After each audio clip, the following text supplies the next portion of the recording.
बहुत बहुत स्वागत है आपका विशाल कुमार जी के जीएस के क्लासेस में एक बार फिर से। और ये हम हिस्ट्री आज पढ़ा रहे हैं। ये हिस्ट्री का बहुत सारा क्वेश्चन है। देखिए क्वेश्चन किस प्रकार हम बता रहे हैं हिस्ट्री में आपको। किस काल से भारत को हिंदुस्तान कहा जाने लगा? तो मध्यकाल से इस देश को हिंदुस्तान कहा जाने लगा। भारत को हिंदुस्तान किस काल से कहा जाने लगा? तो मध्यकाल से।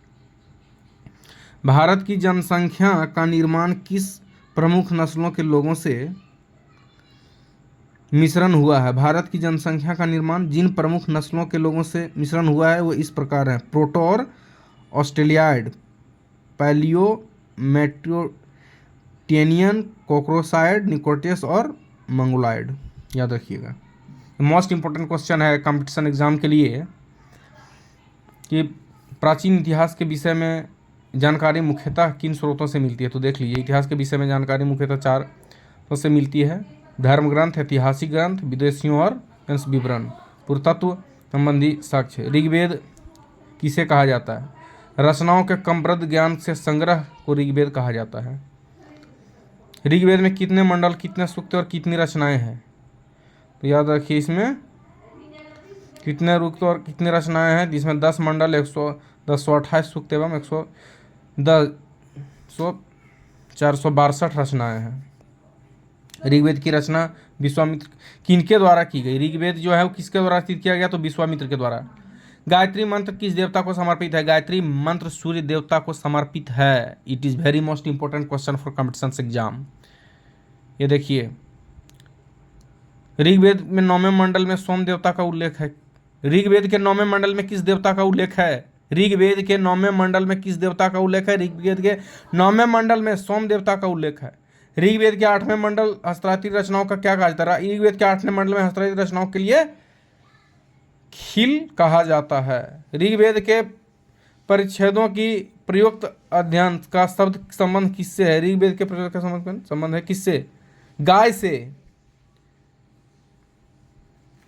अब देखिए, वेरी मोस्ट इंपोर्टेंट क्वेश्चन है सब। यजुर्वेद क्या है? यह एक ऐसा वेद है जिसमें गद और पद दोनों हैं। कौन ऐसा वेद है जिसमें गद और पद दोनों हैं? तो यजुर्वेद। सामवेद क्या है? सामवेद शब्द ज्ञान है। इस वेदों के मुख्यतः अपने पाए जाते हैं। Very important question for competition exam. ये देखिए, अथर्ववेद क्या है? यह एक ऐसा वेद है जो कन्याओं की जन्म की निंदा करता है। कन्याओं की जन्म की निंदा कौन सा वेद करता है? अथर्ववेद। कौन सा वेद करता है? अथर्ववेद। याद रखिएगा।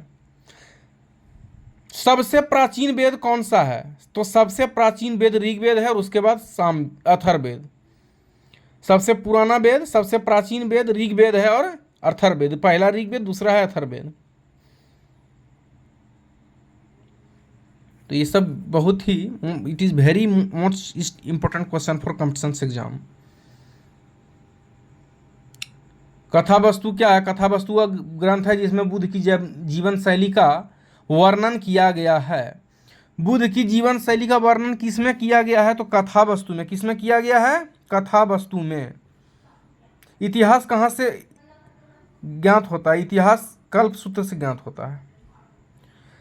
Who is the known as father of economics? हम पिछले क्लास में पढ़ा है। अर्थशास्त्र के लेखक कौन हैं? जनक तो हैं एडम स्मिथ, रिटर्न राइटर, लेखक तो चाणक्य हैं। चाणक्य और कौटिल्य, विष्णुगुप्त। अष्टाध्यायी के लेखक कौन है? तो अष्टाध्यायी के लेखक पाणिनि है। ये भी हम पिछले क्लास में पढ़ाए हैं। गर्ग संहिता क्या है? गर्ग संहिता एक ज्योतिष ग्रंथ है। पतंजलि पुष्पमित्र संगु के कौन थे? तो पुरोहित थे। पतंजलि पुष्पमित्र संगु के पुरोहित थे।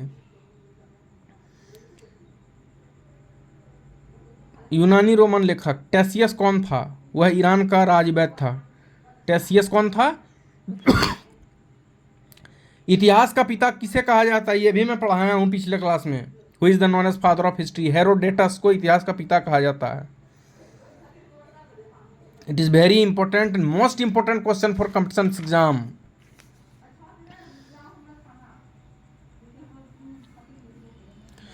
तो अभी के लिए विशाल कुमार जी के जी इसमें इतना ही जो मैं पढ़ा रहा हूँ। याद कीजिए, जो कंपटीशंस के एग्जाम, खास करके कंपटीशंस के स्टूडेंट हैं, यूपीएससी, बीपीएससी, एसएससी, रेलवे में जो बैठ रहे हैं, इस क्वेश्चन को बहुत बारीकी से देखेंगे। उनके लिए बहुत ही most important question, it is very most important question for competitions exam. तो फिलहाल विशाल कुमार जी के जीएस में इतना ही। मैं नेक्स्ट वीडियो में मिलूंगा एक नई जानकारी के साथ।